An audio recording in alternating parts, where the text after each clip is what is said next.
Assalamualaikum everyone! Welcome to another episode of our educational video series.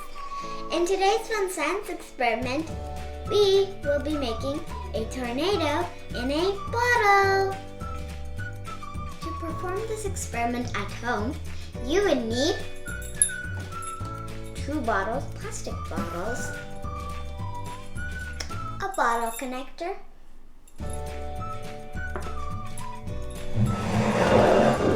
some water.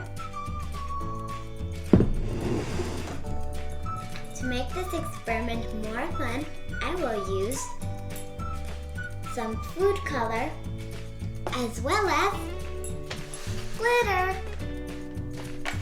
Now watch me as I perform this experiment.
Watching my videos.